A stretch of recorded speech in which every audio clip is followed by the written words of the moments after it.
Madame la présidente, monsieur le garde des Sceaux, monsieur le rapporteur, mes chers collègues, devant l'enfant, la décision judiciaire n'est valable que si elle exprime un acte de solidarité et d'amitié. Ces mots de Jean Chazal dans L'enfance délinquante animent largement l'esprit de l'ordonnance du 11 septembre 2019 qui nous est aujourd'hui soumise pour ratification. Et alors que nous abordons son examen en séance publique, notre groupe se place dans une démarche de mesure et de responsabilité face aux enjeux liés à la justice pénale des mineurs. Chers collègues, derrière ces jeunes délinquants, il y a les parcours de vie d'enfants malmenés, cabossés, en déshérence. Mais il y a aussi des victimes touchées de plein fouet par la détresse et la violence de certains de ces mineurs. Des victimes qui ne comprennent pas, des victimes qui ont besoin de tourner rapidement la page pour se reconstruire et avancer. Nous ne devons laisser ni les uns ni les autres dans l'incertitude de l'avenir qui les attend et, à travers eux, de la société tout entière. Monsieur le garde des Sceaux, vous l'avez dit en commission, une sanction sans éducation est une machine à récidive. Je voudrais ajouter qu'une condamnation pénale sans réparation civile, à la hauteur de la souffrance des victimes, est une machine à désespoir, à perte de confiance dans l'institution de la justice. Nous devons donc placer le curseur de la justice pénale des mineurs au juste équilibre de la prévention, de la sanction parfois, de l'éducation toujours, de la réparation et de la réinsertion. De notre travail législatif découlera un nouveau regard et une nouvelle action de la justice pour des générations de mineurs. C'est pourquoi le groupe démocrate salue le travail qui a été fait en amont de cette ordonnance. Il a été riche, il a été dense. Celle-ci intervient en effet dans le prolongement de plusieurs études, telles que le rapport Varinard de 2008, que vous avez cité, monsieur le garde des Sceaux, la mission d'information conduite par nos collègues Jean Terrier et Cécile Untermaier dès début 2019, et je salue leur travail remarquable. Leur conclusion est aussi remarquable, aussi formelle que remarquable. Les principes cardinaux de l'ordonnance du 2 février 1945 ont été remis en question. Dans leur lettre, au fil des 39 modifications apportées au texte, avec, il faut le remarquer et le dire, une tendance au durcissement de notre politique pénale à l'égard des mineurs. Et dans la pratique judiciaire ensuite, certains de ces principes s'avérant largement inadaptés à l'évolution de la délinquance juvénile.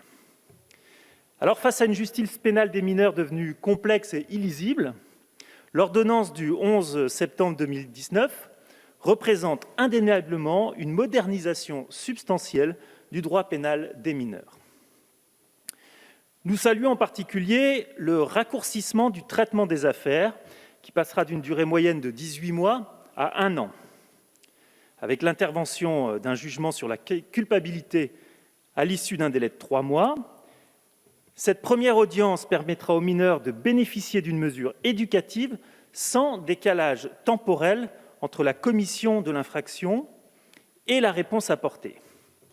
Et cela est primordial pour que le mineur prenne conscience de la gravité des faits qui lui sont reprochés et dans de nombreux cas, car nous l'espérons pour qu'il reprenne sa vie, un parcours normal, qu'il renonce évidemment à tout passage à l'acte. La tenue accélérée de cette audience bénéficiera également aux victimes, qui pourront être indemnisées plus rapidement. Concernant l'établissement d'une présomption de discernement à l'âge de 13 ans, il s'agit là encore d'une mesure visant à augmenter la protection octroyée aux enfants. Et ça n'a pas été assez dit par les oppositions à ce texte. Nous vous rejoignons pleinement sur l'opportunité de créer cette présomption et de lui conférer un caractère simple, l'appréciation casuistique in specie devant en toute situation prévaloir. Cependant, la présomption contraire, celle de non-discernement avant l'âge de 13 ans, nous semble également primordiale. Dans notre groupe, nous suggérions en commission de la rendre irréfragable afin qu'aucun enfant en bas âge ne puisse voir sa responsabilité pénale engagée. Nous avons eu un dialogue et c'est vrai que nous avons entendu un certain nombre de vos arguments, monsieur le garde des Sceaux.